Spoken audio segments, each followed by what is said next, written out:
Salut à tous, salut à toutes, bienvenue dans N1, le podcast basket des équipes de The Playoff. Ça y est, la reprise NBA est enfin là, la saison 2025-2026 va pouvoir débuter officiellement, ouvrir ses portes et on va être là évidemment pour vous accompagner durant toute cette saison. On était déjà là pour se mettre un petit peu en jambe autour de tier list pour parler un petit peu de toutes les équipes. Là, on va être sur un épisode aussi un petit peu particulier cette semaine avant d'attaquer le gros et le dur à partir de la semaine prochaine et la reprise des matchs. Pour m'accompagner dans ce nouvel épisode de reprise, il est là toujours fidèle au poste. C'est Yannick. Salut Yannick. Salut Chris, salut à toutes, salut à tous. Écoute, bienvenue pour cette nouvelle saison à tous. J'espère que vous serez nombreux à nous écouter. N'hésitez pas à parler de nous et surtout qu'on puisse avoir une très belle saison. Ouais, on a peut-être des petits nouveaux, des petites nouvelles qui nous écoutent On le souhaite. pour cette nouvelle année 2025-2026. Vous êtes les bienvenus, évidemment. Ceux qui sont là depuis quelques années ou depuis l'année dernière, quoi. Vous êtes évidemment les bienvenus pour cette nouvelle saison. Et évidemment, voilà, faites tourner un petit peu le podcast autour de vous si ça vous plaît. Bon, si vous nous écoutez, c'est que vous êtes plutôt satisfait de ce qu'on propose, en tout cas on espère. Donc n'hésitez pas à en parler, tout ça. Et même, Yannick, on se disait ça, si vous avez envie de participer au podcast dans l'année, on a déjà eu des membres de la communauté française NBA. On pense à Chapi dernièrement de la communauté des Knicks, la grande Ouais. communauté de New York. Donc n'hésitez pas, que vous soyez membre d'un groupe de supporters d'une équipe ou simple observateur ou pourquoi pas journaliste, indépendant, vous voulez. Vous êtes les bienvenus dans cette grande famille qui est The One. Donc, tu me rejoins, je pense, Yannick, là-dessus. On invite tout le monde, évidemment, à venir et pourquoi pas le micro avec nous le temps d'un épisode. Ouais, ce sera toujours. De toute façon, c'est toujours un plaisir de discuter avec tous les fans. Donc, n'hésitez pas à venir. Et puis, ça permet d'apporter des vues différentes. Yes, tout à fait. Donc, on vous attend nombreux et nombreuses, évidemment. On va s'attaquer à notre podcast, si tu veux, quand même, Yaya. Ouais, let's go. On y va et dans cet épisode, on va vous proposer un petit contenu donc autour de cette reprise NBA tranquillement. On aime bien se projeter, essayer de se dire tiens, qui va performer, qui va être l'équipe un peu darling, ce genre de choses. Donc on a appelé ça les trophées N1, on va appeler, c'est le petit nom qu'on a donné. L'idée, c'est de parler donc avec Yannick et de vous proposer une petite discussion tous les deux autour de différentes thématiques sur cette reprise de saison 2025-2026, évidemment avec toute la subjectivité et la mauvaise foi qui nous caractérise, et de ressortir évidemment toutes ces côtes le moment venu, que ce soit en début d'année 2026, que ce soit juste avant les playoffs ou pendant les playoffs, Yannick. Oui, tout à fait. C'est à peu près ça. Après, tu parles de mauvaise foi. Je suis quand même le champion de la mauvaise Oui, bah foi. oui. Donc voilà. Bon, on va pouvoir se lancer avec différentes catégories. Alors, on a des catégories qui sont assez, assez traditionnelles. Donc, on va commencer avec qui sera pour nous notre champion, qui sera le futur MVP de la Ligue. Et après, on va vous proposer peut-être des catégories un petit peu plus personnalisées pour cet épisode. On démarre, si tu veux, Yannick, avec du Ouais, coup le champion. Qui sera notre champion pour cette année? On sait que le Thunder donc, vise le back-to-back. ouais. Ça n'a pas été fait depuis quelques années. Il y a quand même une bonne. Les Warriors. Ouais, depuis les Warriors, il y a une bonne roue qui tourne chaque année avec un champion différent. Le Thunder est le favori pour garder son titre, en tout cas à l'issue de la future saison. Ensuite, on a Cleveland et Denver qui sont derrière. Et encore plus loin, on a Houston et New York. Toi, Yannick, qu'est-ce que tu en penses un petit peu de tout ça? Est-ce que pour toi, c'est logique d'avoir une équipe du Thunder favorite pour un back-to-back et pour un deuxième titre en 2 ans donc? Alors moi, quand on a préparé l'émission, moi je t'ai mis tout de suite OKC en premier. Ouais. Euh, pour moi, je les vois faire le back-to-back. Et s'ils restent en santé, alors ça va être beaucoup conditionné à la santé de deux joueurs, mais un surtout, c'est Chet Holmgren, qui depuis son arrivée dans cette équipe a fait passer un step. Euh, et surtout apporte des choses dans la conférence. Pour l'autre joueur, forcément c'est SGA, c'est la méga star. S'il fait toute la saison, s'il est en santé, il n'y aura pas de souci. Et surtout, si en playoff, ils risquent. Maintenant, ils connaissent le chemin. C'est ça. Ils vont y aller jusqu'au bout. Il y avait eu des doutes sur le coaching. Le coaching. J'étais un des premiers à en parler. Est-ce qu'il a levé tous les doutes? Je sais pas, mais en tout cas, maintenant, c'est celui qui, Marc Daigneault, c'est lui le champion de titre. Donc, il aura moins à prouver. Et voilà. Donc moi, c'est eux que je vois. Après, je te dirai mon autre surprise. Mais Oui, voilà. évidemment, évidemment, on va essayer d'ouvrir un peu le champ des possibles avec cette catégorie-là.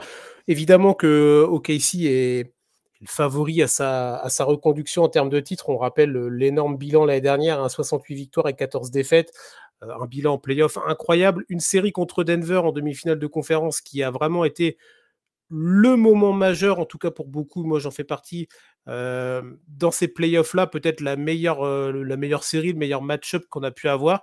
Et surtout, en fait, Ouais. cette équipe d'OKC, tu parlais d'expérience, je trouve ça très juste ce que tu dis, Yannick, c'est que un des critères qu'on pouvait émettre l'année dernière sur cette équipe du Thunder, aussi talentueuse et performante fut-elle en saison régulière, c'est qu'elle n'avait pas l'expérience des playoffs et surtout d'arriver dans les hautes sphères des playoffs.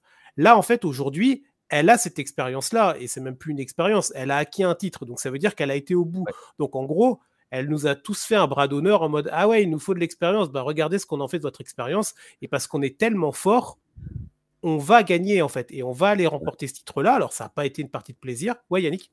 Ouais, l'expérience, ça s'acquiert. Et puis, il y avait surtout des doutes sur la capacité à gagner de SGA pour double raison, c'est qu'en playoff, ils se font sortir l'année d'avant, alors qu'ils avaient le meilleur bilan de la ligue. Je ne sais plus par qui ils se font sortir. Je me demande si c'est pas Denver d'ailleurs, justement, ou Minnesota, je ne sais plus. Mais surtout, SGA choque contre la France avec Team Canada. Et tu vois, ça va très très vite. Et très vite, on a dit ouais, JA, c'est un soliste, il peut pas faire gagner son équipe. Et il a répondu l'année suivante. Bah, Donc, complètement. Complètement. Donc voilà, en tout cas, sur cette partie-là, ils ont coché toutes les cases. L'effectif a pas, voire peu bougé. On aura toujours le même 5, on aura toujours les mêmes joueurs forts autour de Shai Alexander. On en reparlera peut-être tout à l'heure d'un ouais. point de vue individuel pour SGA. Mais, tu sais que moi j'attends pas mal de choses de notre Français, Ousmane Dieng, Ouais. qui a notamment mis un buzzer beater en pré-saison. Alors c'est que de la pré-saison, mais j'aimerais bien qu'il rentre beaucoup plus dans la rotation.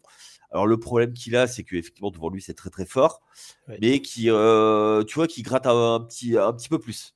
Donc Ouais, carrément. Je te rejoins. Ça peut être intéressant pour lui formé à Bordeaux, enfin originaire de Bordeaux, voilà, Ousmane Et Dieng. Ousmane Dieng qui a discuté avec Elliot, un de nos Oui, journalistes maison. Elliot qui se trouve à Indianapolis cette saison-là. Il avait suivi l'équipe de WNBA du Fever. Il va suivre aussi l'équipe des Pacers cette année. Et donc, il a eu l'occasion en pré-saison de discuter avec Ousmane Dieng. C'est une interview que vous pouvez retrouver sur les réseaux de The Playoff. Très sympa l'interview d'Ousmane Dieng. Elliot a quand même discuté avec un champion NBA. On ouais, salue Elliot évidemment, qu'on ouais. Mais retrouvera, on espère, régulièrement cette saison. Mais on, bon, ti- bref, on- c'était le petit mot. faut quand même qu'on précise que c'est pas une punition d'aller dans l'Indiana quand même, hein. Non, c'est lui. Non, alors attends, oui, tu as raison. C'est lui qui a choisi d'aller à Indianapolis. C'est son Ouais. choix. C'est pas The Playoff qui l'a envoyé non plus. Il a été de son plein gré et c'est sa décision. Et on respecte évidemment. Et on salue Elliot qui j'espère, pourra nous proposer du contenu durant cette saison de NBA. Dans les autres équipes, tiens, qu'on balaye un petit peu plus rapidement si tu veux, est-ce que tu vois vraiment comme on a tous les deux ici en favori, est-ce que tu vois un outsider ou aller une équipe un peu poil à gratter Ah bah moi alors, soit parmi les équipes que je t'ai données, Cleveland, Denver, Houston et New York, en tout cas parmi les favoris, ou une autre équipe que tu vas nous sortir du chapeau, tu sais magicien que déjà, tu es. tu sais déjà, tu sais déjà Oui, qui je vais dire. je sais déjà, mais peut-être que les gens ont oublié, ceux qui nous écoutent, et on vous Eh en ben demande moi pas. c'est Minnesota. Je suis monté dans le wagon Minnesota et surtout Anthony Edwards. Donc Ouais. voilà, je suis Anthony Edwards qui a une mentalité vraiment que j'aime beaucoup sur le terrain, pas en dehors, sur le terrain où il veut sortir tous les meilleurs joueurs en face et dès qu'il est en mode warrior, il veut détruire. Faut pas oublier que le basket c'est aussi un sport de domination physique Mhm. et lui via le dunk, via le trash talk, il est à fond là-dedans. Donc voilà. J'aime bien cette équipe d'Indiana. De Minnesota, Minnesota. pardon. Oh, attends, on va la couper celle-là, on va la garder. Ouais. Non, c'est pas ça. C'est juste parce qu'on parlait d'Eliott avant, juste avant. Mais ouais, Minnesota, j'aime. Ils sont là à la fin d'un cycle Oui. où ils vont devoir gagner. Et en fait, la fin du cycle, c'est Mike Conley, Rudy Gobert. On va voir ce qu'ils vont faire. Moi, j'ai quelques petits doutes sur le coaching de Chris Finch. Je ne sais pas s'il peut les faire passer au-delà. Et ça m'étonnerait pas que,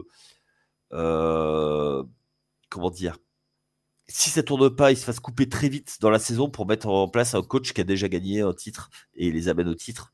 Coucou Mike Malone. Ok. Ah, moi, j'ai quand même un gros questionnement autour de Mike Conley. 37 ans, l'ami Mike. Alors, c'est un très fort joueur. Il a montré de très belles choses. Là, quand même, tu sens qu'on arrive un petit peu en bout de route. C'est complicado pour Mike Conley. Et en fait, il va falloir quand même que Minnesota arrive à trouver des solutions pour pallier en fait, l'âge qui va ne faire qu'empirer pour ce joueur-là, qui est sur un poste important. Donc, c'est quoi? Est-ce qu'Anthony Edwards va avoir davantage le ballon? Comment va Oui, s'articuler un petit peu le 5 et les rotations autour de Chris Finch? On sait que Mike Conley, il a son apport sur le terrain, mais il a aussi son apport dans les vestiaires, dans tout ce c'est qu'il ça. peut apporter. Donc, sur cet élément-là, je pense que ça ne changera pas, mais c'est vraiment sur l'impact stat et impact sur le terrain pur en tant que sportif, j'ai envie de dire. J'ai des doutes et du coup, dans À moi. des armadas, moi je parlerai d'une autre équipe à l'ouest que je sens très très bien cette saison. Je me dis en fait que si tu as une moindre petite faille, tu peux payer cash. Tu vois, on parlait du Thunder, il n'y a quasi aucune faille. Moi, je te parlerai de mon autre équipe tout à l'heure. Je vois pas beaucoup de failles, voire très peu, voire pas du tout. Et là, tu vois, Minnesota, malgré tout ce que tu as dit, et je te rejoins en partie, j'ai peur que ce problème-là devienne de plus en plus lourd à gérer dans la saison du côté des Wolves, tu vois. Alors moi, je suis pas d'accord avec sur Mike Conley. Ok, il est moins physique, moins rapide, tout ça, mais il a un contrôle du rythme. Le gars, il fait très peu d'erreurs et je pense que il est anachronique, c'est-à-dire que c'est le dernier meneur métronome. Et, euh, et je pense que ça, justement, c'est pour ça qu'ils l'ont gardé. Et que avec Anthony Edwards, c'est ce qu'il faut. Et le problème, c'est qu'il n'y a pas d'autres joueurs. Il y a peut-être un, mais qui a pris sa retraite. C'est Malcolm Brogdon. Mais C'est bien dommage pour vous, ça tient, au passage. oui. Mais je pense que c'était prévu à l'avance. Mhm. Et voilà. Par contre, tu vois, peut-être un joueur qui va peut-être pas vouloir rester très longtemps où il est, si tu veux pallier ce que tu as dit sur Ouais, Conley, sur Conley. c'est Jrue Holiday qui serait pas mal dans cette équipe, quoi. Mais Ah, t'es encore sur un profil vieillissant, pardon, hein, avec tout le ouais, respect que mais j'ai pour ces athlètes-là et ces sportifs, mais on n'est pas sur de la nouvelle gamme, tu vois. oui, mais le problème, c'est que les jeunes maintenant sont pas formés au poste de meneur, ils sont formés à être des combos. Et dans cette équipe, c'est pas un combo qu'il faut, c'est un vrai meneur parce que t'as un poste 2 qui est explosif, qui est ton dépositaire du jeu. Donc t'as besoin d'un vrai point de garde à l'ancienne. Et si tu mets, sinon ils vont se marcher sur les pieds. Bon. Donc, Et il faut quelqu'un pour contrôler le rythme. oui, oui, ça, j'entends l'argument. Donc, bon, en tout cas, ça va être une équipe à suivre clairement, cette équipe des Wolves. Moi, l'autre équipe que je voulais aborder rapidement, c'est cette équipe de Denver. On en avait parlé, Yannick, quand on a fait les tier lists ensemble là, sur les 2 dernières semaines. Denver, peut-être la meilleure intersaison de l'été, là, avec de très belles arrivées, en particulier Jonas Valanciunas. Ouais. C'est quoi? C'est Cam Johnson aussi qui est arrivé. Attends, je ne veux plus dire de Oui, conneries oui, là, du c'est Cam côté de Johnson, Brooklyn. Ouais, c'est ça. ouais, À la place contre. de Michael Porter Jr., Ouais. je trouve que c'est presque masterclass sur masterclass en termes d'arrivée. On avait beaucoup critiqué, alors 2 choses, et je trouve qu'ils ont comblé les 2 choses. Première chose, on avait beaucoup critiqué les non-minutes de Jokic et comment l'équipe allait pouvoir quand même rester structurée et continuer à être dangereuse offensivement. Là, tu fais rentrer potentiellement Jonas Valanciunas. Alors, de l'autre côté du terrain, on peut discuter. Offensivement, il reste quand même un joueur performant et qui va t'apporter ses points et ses rebonds et sa carcasse à l'intérieur. Deuxième point, après je te laisse la main Yannick, on avait aussi beaucoup critiqué durant ces playoffs les limitations de Michael Porter Jr. où c'était un petit peu, alors bon, peut-être pas tout le temps la lumière à tous les étages et parfois un côté un petit peu ornière et je trouve que ça collait pas avec le jeu très intelligent que pouvait proposer Denver autour de Nikola Jokic parfois avec Michael Porter Jr. Là, il faut arriver Cam Johnson du côté de Brooklyn. Il faut pas oublier que avant son arrivée à Brooklyn, il était à Phoenix, si je dis pas de conneries. Oui. Et il montrait de très belles choses. Après, il est tombé dans le marasme des Nets et comme beaucoup, il s'y est cassé les dents. Là, il a une vraie opportunité et il est retombé dans une équipe qui va être compétitive. C'est un vrai joueur de talent, un vrai joueur qui a des vraies qualités basket. Moi, je pense on va très vite oublier Michael Porter Jr. dans la rotation, et j'allais dire dans l'histoire, non, parce qu'il a apporté des bonnes choses pour le titre, mais en tout cas sur les derniers temps. Et du coup, je trouve que deux DM qu'on a puissé les dernières pour Denver ont été parfaitement cochés, ou en tout cas remplis. Tu vois. Je sais pas ce que tu en penses un peu, toi. Ouais. Valanciunas, oui, effectivement, c'est après comment tu le fais sortir? Est-ce qu'il va accepter de sortir du banc et d'avoir un rôle moindre? Bon, Et quand Cam même, Johnson, t'as Jokic, tu sais que tu vas pas être titulaire, tu vois. oui. Mais et puis Aaron Gordon, hein, t'oublies, parce que pour moi cette équipe c'est surtout à décoller grâce à Aaron Gordon et décollera Aaron Gordon et vivra par Aaron Gordon. Dans le sens où il apporte quelque chose à Jokic qu'il a besoin. En fait, il apporte le jeu en l'air que n'a pas Jokic. Jokic, il est fort au sol, mais plus haut, c'est compliqué. Et également, l'autre joueur, c'est Jamal Murray. Et quand tu mets ces joueurs, ça veut dire que Cam Johnson, dont tu as parlé, arrive bien après. Et la transition entre être un joueur soliste dans une équipe nulle et arriver dans être la quatrième option, la transition est compliquée à faire. Est-ce que Cam Johnson va accepter ce rôle pour lui? C'est tout le travail du coaching et du coaching staff de faire ça. Je suis dubitatif par rapport à ça, où il va être beaucoup moins en création et plus en bout de chaîne, Cam Johnson. Ouais. Et voilà, donc à voir. On va enchaîner, on était sur Denver et on va vite terminer là-dessus. Notre favori, on a dit OKC pour le titre de champion. Hein. Ouais, c'est ça. Allez, on part là-dessus. On enchaîne, tiens, si tu veux, pour le trophée de MVP, pareil, on va essayer d'être un petit peu plus concis. On a deux clairs favoris, Nikola Jokic et Shai Gilgeous-Alexander. Donc un peu la même lutte que l'année dernière. On a du Luka Doncic qui est un tout petit peu derrière. Victor Wembanyama, pour info, est loin, mais en tout cas, on ne va pas en parler dans cette émission-là. Qu'est-ce que tu en penses? Ça va être un mano à mano Jokic chez Gilgeous? Oui, parce que c'est les deux seules équipes qui vont être en haut du classement. Ouais. Après, il y aura peut-être une grosse perf d'un autre joueur, mais je ne sais pas. Ok. Et tu vois pas, tu vois personne à l'est là, par exemple. J'ai vu passer du Brunson, par exemple. Non. Enfin, j'adore Jalen Brunson, mais il est un cran en dessous quand même. Ok, donc ça va vraiment être. Et du coup, entre Shai Gilgeous et Jokic, comment tu vois l'écriture, la narrative? On sait que c'est important pour ce titre-là. Est-ce que tu vois un doublé de SGA ou alors Jokic qui va vouloir aller entre guillemets récupérer ce qui lui est dû? Ça, c'est mon point de vue, mais.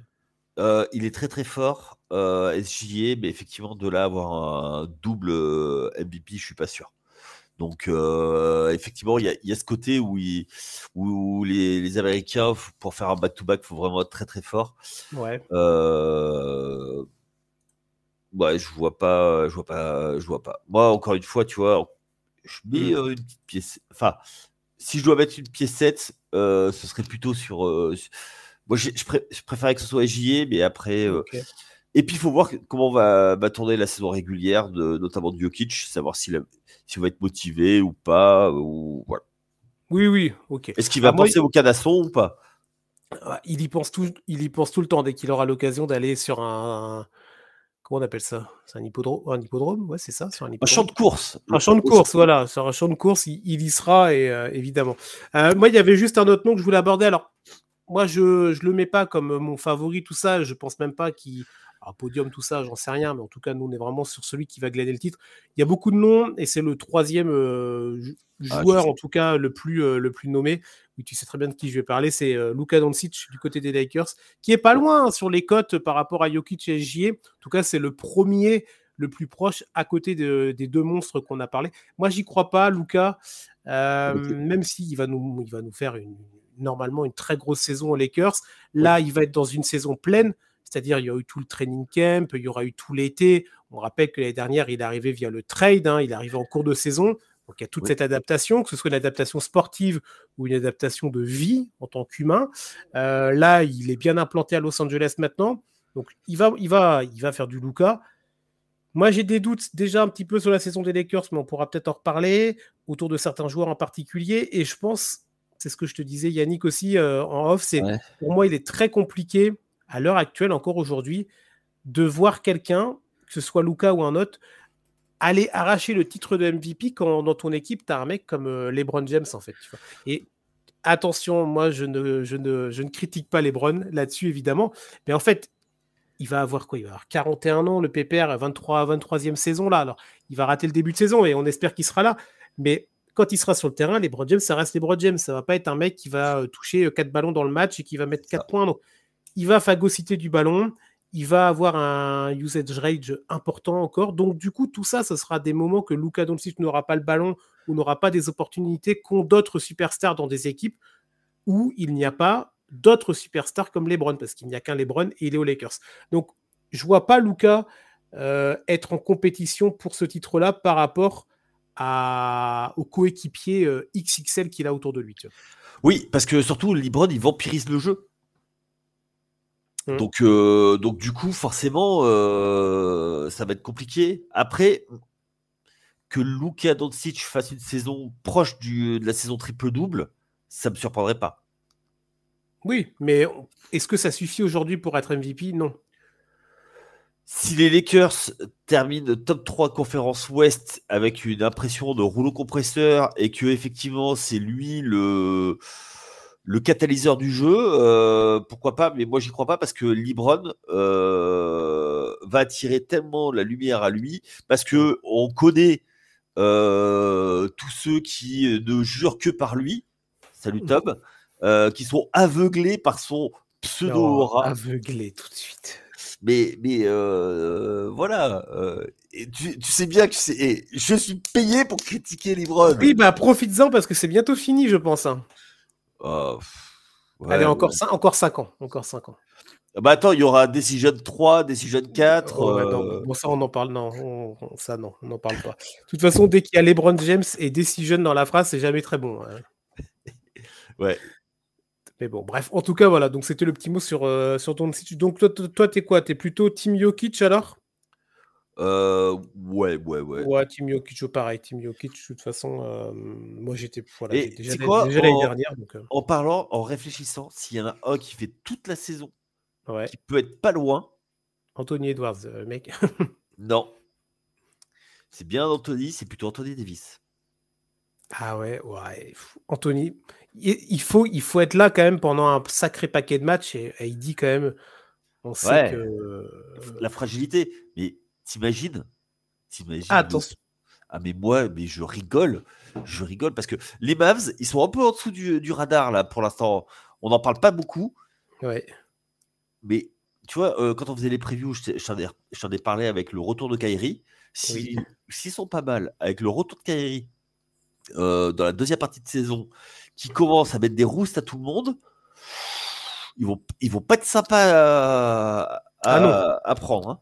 Ah oui, ils ont un gros effectif, on en a parlé, ça va être une grosse équipe défensive encore, les Mavs, bien athlétiques comme il faut. Donc, en plus, tu as l'arrivée de Cooper Flag dans cette équipe-là, ça risque de ne pas être neutre aussi dans l'apport. Donc, allez, la petite pièce. Moi, j'y crois pas sur Davis par rapport à l'état de santé et le nombre de matchs qu'il va falloir jouer, mais bon, pourquoi pas. Allez, on change un peu de catégorie, on va dans les catégories un petit peu plus personnalisées, on va dire. L'équipe Darling, Yannick de la saison, il y en a toujours une ou deux là. qu'on adore regarder pendant une saison parce que elle va nous faire, on va l'adorer. Toi, il y a eu Sacramento en 2023 avec Like the Beam. On a eu par exemple des équipes comme Détroit l'année dernière qui ont été vachement intéressantes à suivre. Et on n'est pas en train de dire qu'elles ne vont pas l'être cette année, mais on essaye de trouver peut-être la petite équipe qui va nous faire cliquer davantage que d'autres cette saison.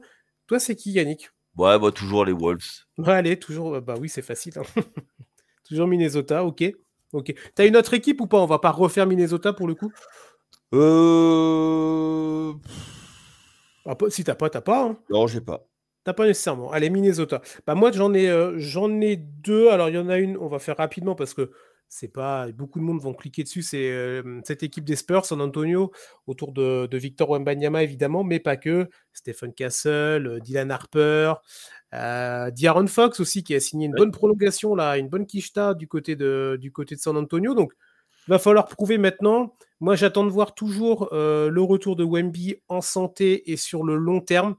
Les matchs de pré-saison, les camps, je sais pas où, tout ça, c'est très bien.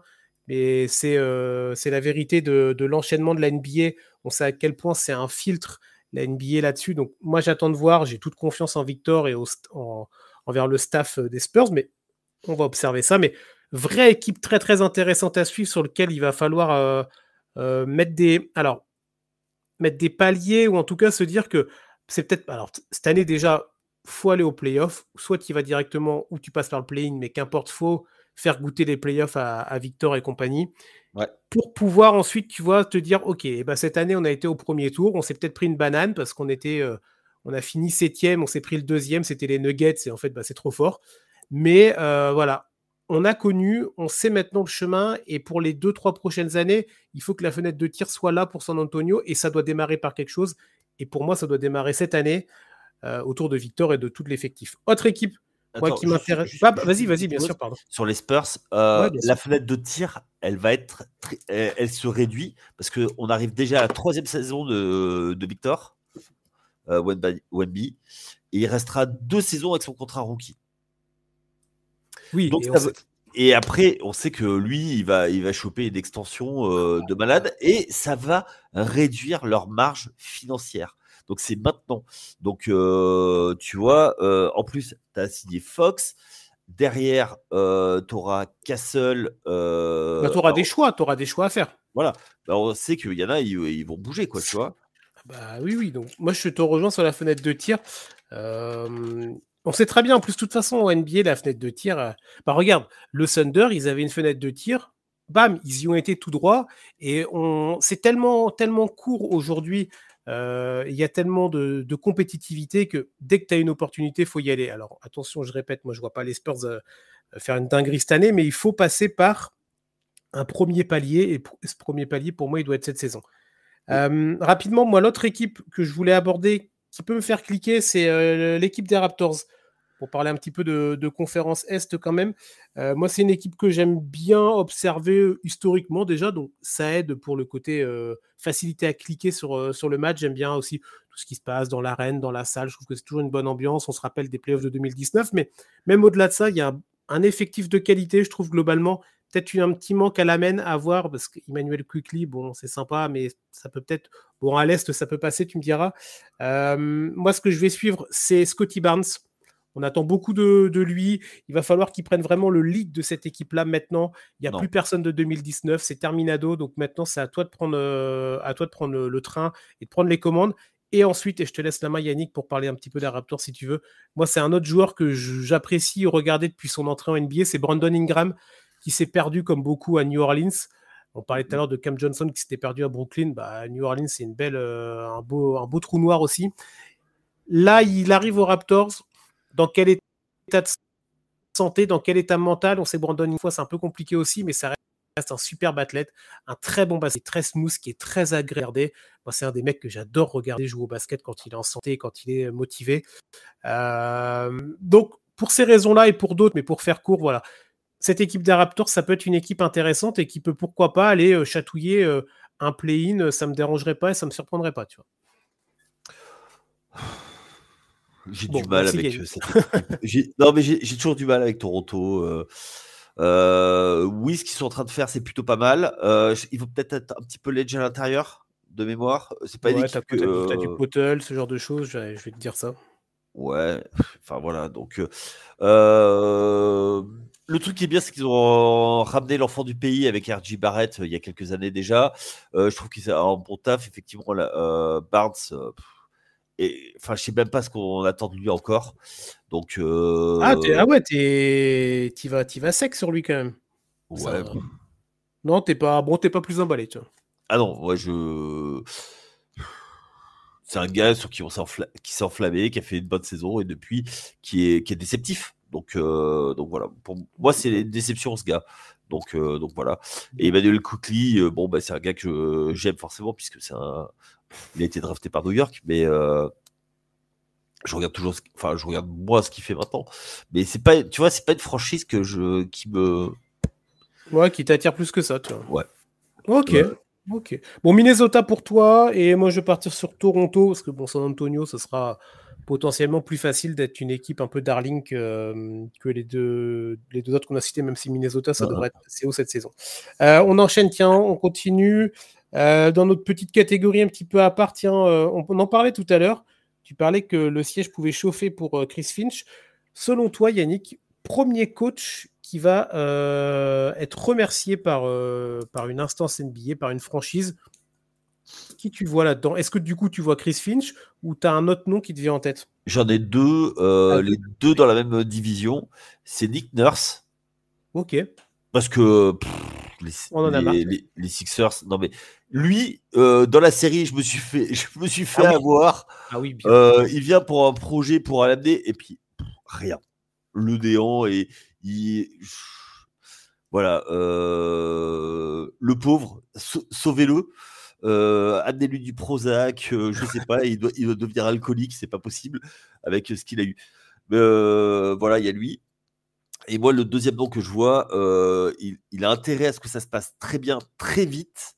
Ouais. C'est Mike Brown. Il a tout, il a la grosse pression parce que il a l'effectif, il doit aller le Madison Square Garden, il passera rien. Et comme c'était pas le premier choix du côté de New York, ça risque d'être très complicado pour lui. Ah oui, ça c'est sûr que c'était pas le premier choix du côté de New York, ça je te confirme. Mais tu vois un mec comme Mike Brown dans un projet comme New York qui quand même est très ambitieux cette année, tu les vois nous faire une dinguerie à la New York comme ils ont pu le faire dans la décennie dernière qui était quand même très mauvaise, hein, tu m'excuseras Yannick, où il y Oui, avait que conneries sur conneries. Tu les vois repartir quand même dans un côté très bon, si à la mi-saison le bilan il est pas non, flatteur, c'est avant la mi-saison. C'est-à-dire que si ça. janvier, tu vois. Ah, mais avant. Avant. Moi, je pense que si au mois de décembre, ils caracolent pas en tête et ils mettent pas des roustes, roustes sur roustes et que le fond de jeu est moyen, Ouais. je pense que ça va plus être en fond de jeu parce que si c'est pour refaire de l'ISO de Bronson et que du Hero Ball de Bronson, après du Hero Ball de Cat, ça va pas le faire du tout. Il faut qu'il imprime sa patte et fasse quelque chose de fort et un rouleau compresseur. Ok, Je suis pas sûr qu'il ait les épaules pour ça. Voilà. ok, ok. Mais après, high risk, high reward. Donc à voir. Bon. Moi, j'ai un autre nom. Alors, c'est plus pour la vanne et parce on aime bien un petit peu le tacler. Je vois bien Doc Rivers, tu vois. Milwaukee, on va pas dire que le projet, il sent la sérénité. Giannis Antetokounmpo, est-ce qu'on n'est pas... ça fait des années qu'on dit que, est-ce que c'est pas la fin pour lui, mais là, on s'en approche de plus en plus. L'effectif autour de Giannis, on en avait parlé, Yannick, quand on a fait la tier list, mais pardon, c'est quand même très, très faible. On Turner, parlait... c'est pas mal. Ouais, non, oui, ok, mais après, mais qu'est-ce que t'as? Ses frères. Ouais, oui, c'est ça, il va jouer avec la famille. Non, mais le projet Milwaukee, c'est quoi? C'est comment il s'appelle lui? Kyle Kuzma, là. Mais qu'est-ce que tu veux faire? Pardon, tu vois, voilà, ils sont toujours meilleurs que nous sur un terrain de basket, évidemment, mais Ouf, ouf. oh, quand même. Non, mais Kyle Kuzma, t'as quoi? T'as Kevin Porter Jr., c'est quand même pas foufou. Bon, t'as Bobby Portis qui est toujours là, mais qui va être là pour mettre deux, trois droites s'il faut, mais après, t'as quoi? T'as AJ Green, Jericho Sims, Torian Prince, pardon, mais c'est faiblard. Et donc, voilà, Doc Rivers, Tu vois, là, j'ai la photo de lui là devant, là, tu sais, sur le petit Oh. magazine que j'ai de preview des équipes. Je peux pas montrer, de toute façon, on est en podcast, mais tu vois la tête de Doc Rivers, il fait tout le temps un peu la gueule, là, tu vois. Tout le temps, ça moue un peu défaite. Il a la tête de l'emploi du mec à se faire virer, tu vois, par les Bucks. Et tu vois, s'il doit y avoir une équipe un peu drama cette année, bah, je vois bien Milwaukee, tu vois. Avec Yanis qui pète un cap, qui en a marre parce que dans une conférence Est un peu faiblarde, bah, ils n'arrivent pas. Ils se prennent des douilles contre les grosses équipes de l'Ouest et quand ils doivent affronter New York et Cleveland, ils n'y arrivent pas. Et Yanis pète un câble Tu veux que je te dise, tu vois. c'est l'équipe typique mid qui fait dire. Oui, mais tu vois, ouais, mais pour Yanis, tu vois, je sais que tu n'es pas en amour pour Yanis, mais un mec comme lui, tu peux pas, il est ambitieux, il a montré des belles choses, là, l'Eurobasket avec la Grèce, où il a été récupérer une médaille, félicitations à lui, on sait qu'il porte très fièrement les couleurs de sa nation. Là, il retourne à Milwaukee. Lui, il veut pas être dans une équipe mid, il veut pas être dans un projet mid. Giannis Antetokounmpo, il veut être dans un projet pour gagner. Il a gagné une fois. S'il peut continuer à gagner avec Milwaukee, je pense qu'il y resterait parce que c'est sa franchise qu'il a draftée et il a toujours été fidèle. Mais il peut pas, en tant qu'athlète, il a quel âge, Giannis là? Il va avoir 30 ans. Oui, Il mais peut pas rester dans un projet mid, tu vois. ça fait combien de temps qu'il est là? Ouais, mais qui pour récupérer son contrat? Après, voilà, on va pas faire un dossier Bucks, mais je vois bien, tu vois, une saison qui se passe mal pour Milwaukee, là, encore une fois, malheureusement. Et donc, du coup, bah, souvent, c'est le coach qui saute en premier. Et Doc Rivers, il a quand même bien la tête du Non, mec. il sautera en fin de saison. Ouais, ouais, bon. Ouais, quand ils termineront 7e, 6e, 7e. Voilà. Ouais, ouais, ouais. Bah, tu vois, on n'est pas emballé, tu vois. On va se remettre un petit coup de boost là, parce que on Ouais, a fait 3 minutes sur les Bucks, et on a dû perdre la moitié de l'auditorium, là. ouais, non, mais c'est ça. Bah, après, c'est les Bucks, quoi. Enfin, si tu Ouais. veux, après, il y en a plein qui sont fans, mais qui sont partis parce que c'était Yanis gagné. Mais c'est tout, quoi. Enfin, excuse-moi, mais Non, mais c'est vrai qu'aujourd'hui, pardon, mais la tête de l'effectif des Bucks, moi, il me fait pas rêver. C'est une équipe que j'ai bien aimé suivre hein, quand il y avait la belle époque, tout ça, oui. avec Drew Holiday, avec Chris Middleton, bah, à l'époque du titre, avec Yanis et tout. C'était une belle équipe.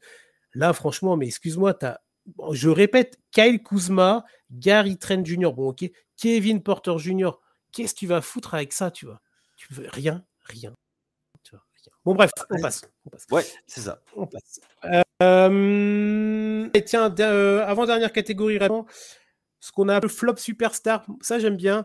On va prendre un nom ou deux de joueurs qui sont attendus cette saison. Il y a beaucoup de joueurs qui sont attendus en NBA, certains plus que d'autres. Et on se disait, Yannick, pourquoi pas essayer d'aller trouver, avec notre petite mauvaise foi évidemment, le joueur Oh, qui va flop, qui va sous-performer. Je te laisse la main, Yannick, si tu veux nous donner un petit peu les noms que tu avais dans ta alors, petite liste ou même carrément le nom de celui que tu vois flopper. Ceux qui nous écoutent, moi je connais la réponse. Ceux qui nous écoutent régulièrement doivent avoir un petit sentiment de ah, je sens un petit peu le nom et je vois vers quelle équipe il veut aller. Mais on va laisser alors, peut-être les nouveaux nouvelles découvrir ça. pour moi, alors j'en ai parlé tout à l'heure. Moi, je pense que LeBron va être un problème pour moi du côté des Lakers. Dans le sens où ils ont changé de paradigme de jeu et que il va falloir qu'il lâche beaucoup plus la gonfle et qu'il va être plus en finisseur. Donc, est-ce qu'il va pouvoir courir tout ça? Moi, je pense qu'il aura moins d'impact sur le jeu et qu'il va être obligé de lâcher plus la balle à Doncic. Ça, c'est la première chose. Kevin Durant, du côté de Houston. Toi, je sais que tu n'es pas un Houston believer. J'attends de voir. Après, c'est jamais neutre. Moi, j'ai mis également PG-13, hein, forcément, bon, il est temps, monsieur, hein, vous allez à la pêche, Paul George, t'as un bon gars, mais arrête, vraiment, il faut arrêter. Au bout d'un moment, il faut arrêter. Et enfin, pour moi, celui qui va être le vrai flop cette année, c'est Donovan Mitchell. Qui, une fois de plus, ne va pas réussir à amener sur le toit de la NBA les Cleveland Cavaliers. C'est un bon joueur, mais je crois qu'on arrive au bout d'un. C'est un soliste. Oui, il est capable de marquer 50 points sur n'importe qui tous les soirs, mais ça suffira pas, quoi. Enfin, dans le projet Cleveland, ça va plus. Et voilà, ok. Ils n'ont pas su capitaliser sur l'arrivée de Donovan Mitchell et de faire venir un joueur pour faire passer encore un step. C'est un joueur qui va te faire passer ton équipe de play-inable à play-offable, voire tête de série.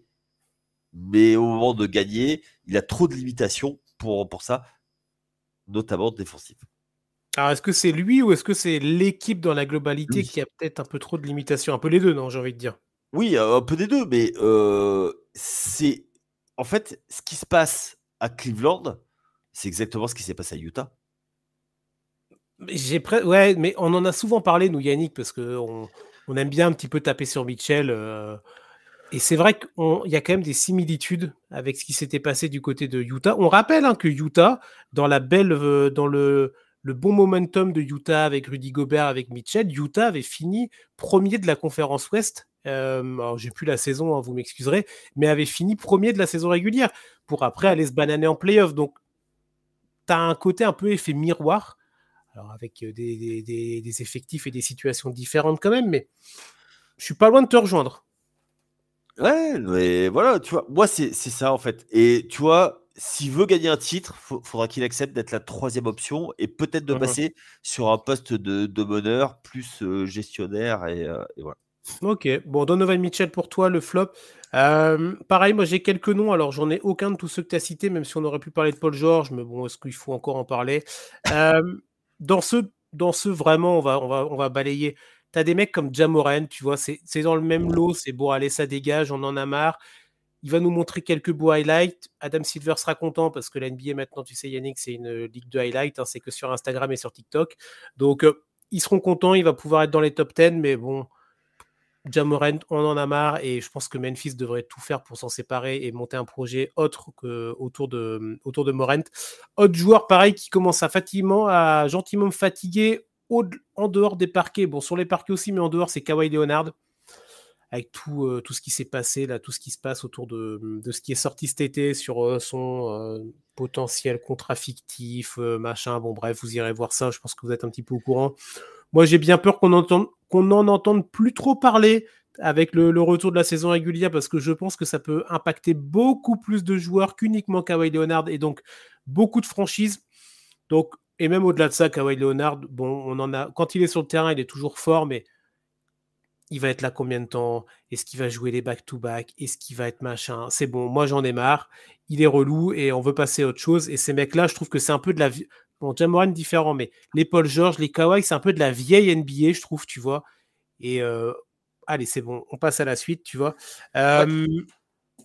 Rapido, un dernier nom, ça c'est petite dédicace à Anna, Jalen Brown.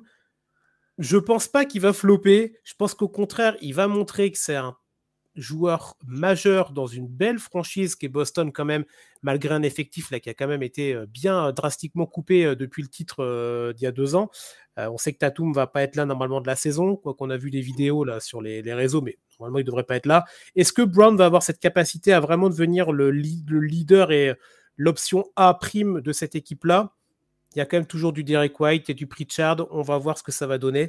J'attends de voir Jalen Brown. Tu vois, pour une fois, j'irai peut-être plus cliquer sur Boston parce que j'ai envie de voir ce que Brown peut donner tout seul.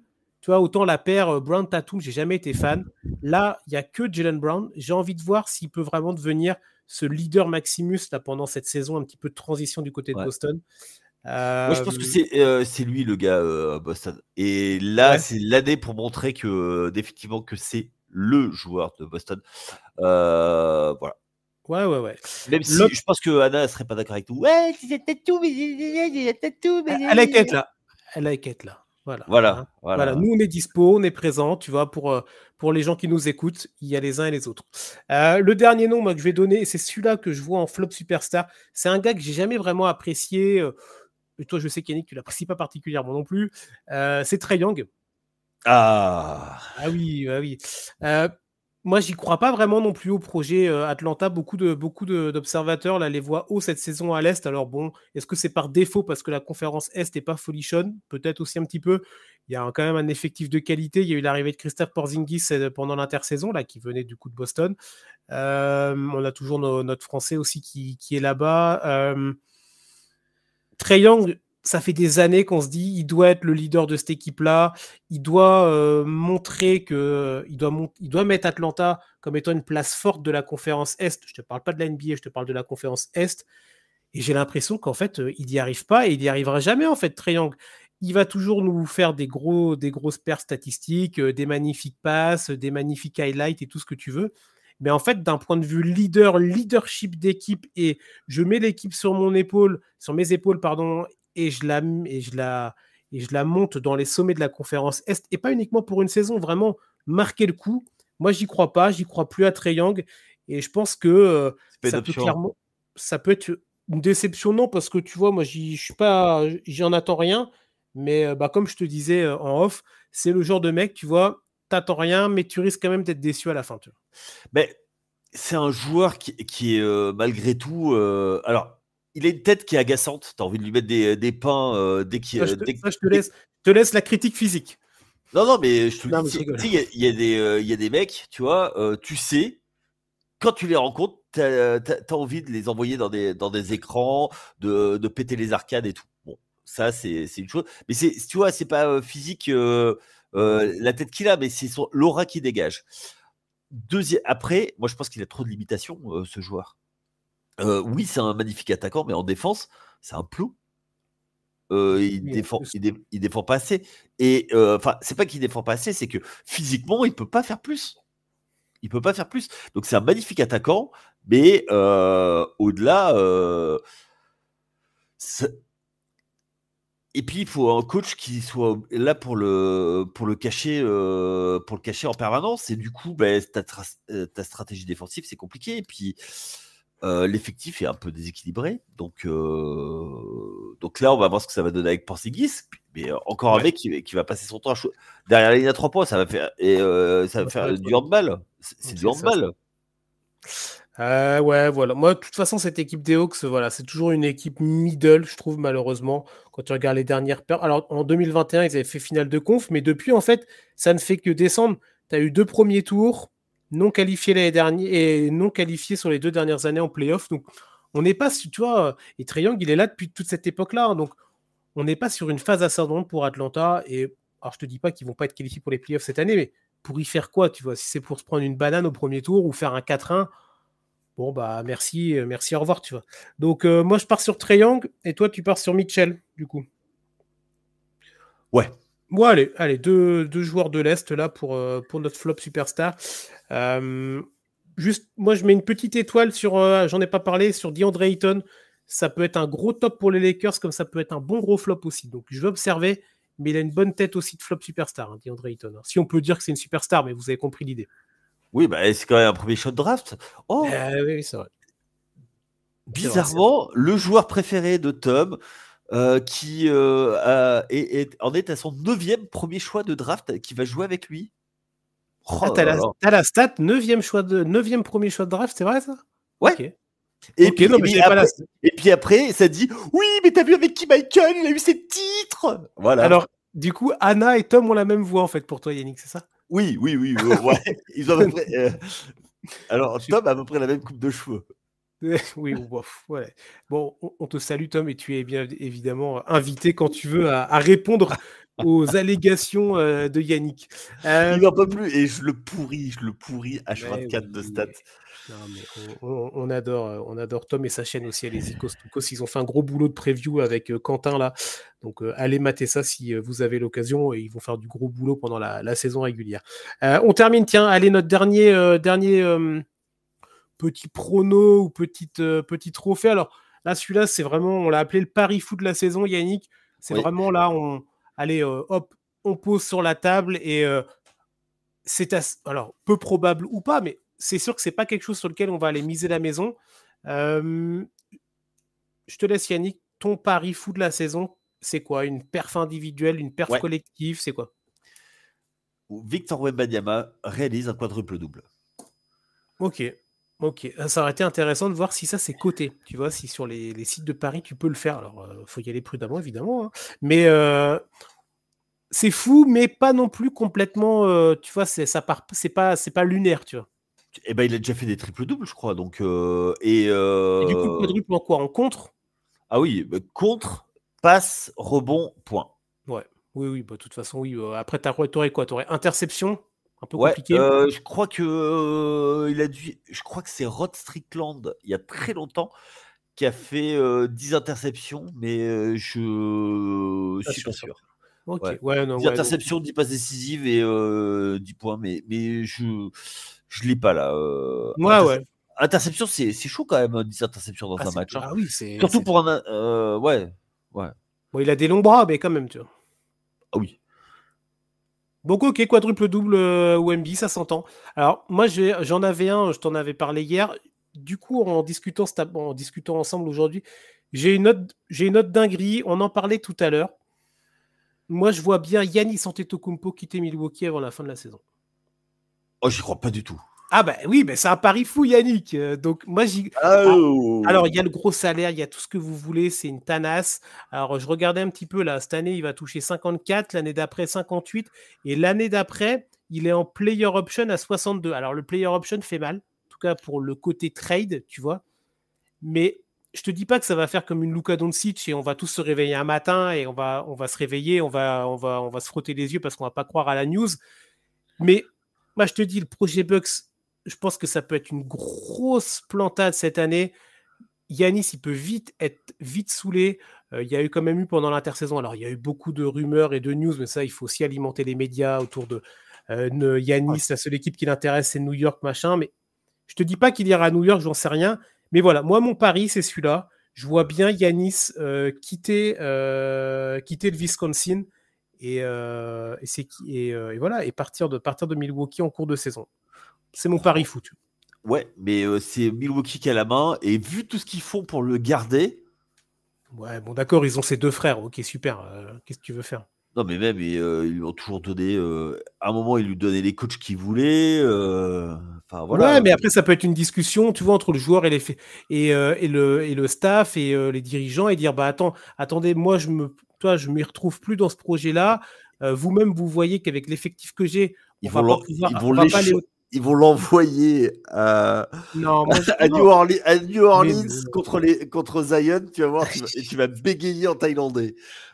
Mais non, non, mais tu vois, ça peut être. Alors, oui, il peut y avoir le côté, ça peut partir au clash et machin, mais il peut y avoir une discussion intelligente et les dirigeants dire bon, bah, ok, si on te met sur le marché, on va avoir beaucoup d'équipes qui vont t'appeler, quoi qu'on en dise, et après, on choisira la meilleure contrepartie. Tu vois, il peut y avoir un échange comme ça peut être du jeune joueur, du pic de draft évidemment, même pourquoi pas du joueur qualifié pour partir sur un projet un peu intermédiaire.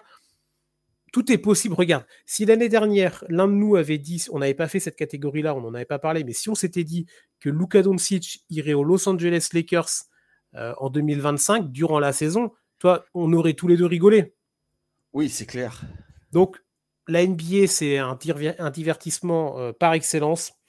Et j'ai envie de me dire qu'on va encore rigoler cette année. Dans tous les cas, on va se marrer.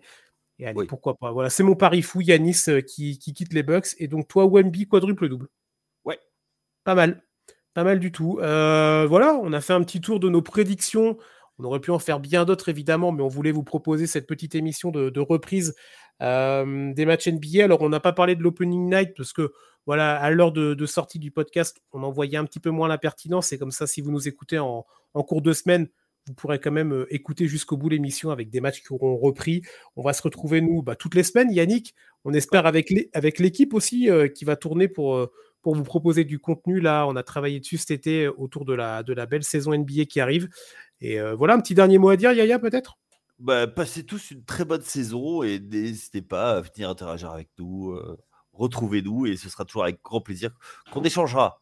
Ouais, ouais, carrément. Et on vous relance hein, le petit appel de début d'émission. Si vous voulez venir même participer aux émissions, faire un podcast avec nous, vous venez discuter sur les les réseaux de The Playoff, le Twitter, le Discord communautaire. N'hésitez pas, vous taguez Yannick, vous me taguez moi et on peut essayer de mettre en place tout ça durant la saison. Ce sera avec un vrai plaisir. Bon, Yannick, je te remercie en tout cas. Avec plaisir, Chris. On a un plaisir partagé. Merci à vous surtout de nous avoir écoutés et bonne reprise de saison NBA. On se retrouve donc très vite pour attaquer cette saison de la peut-être plus belle ligue après la NFL, peut-être, Yannick? Oh, c'est deux choses différentes. C'est égalité. Allez. Ouais. Oh, tu me demandes de choisir entre mon père et ma mère, là. Ah, bon, alors on ne choisit pas. Très bonne journée, très bonne semaine à vous. Profitez bien de la reprise NBA et on se retrouve donc très vite. Allez, ciao! Ciao.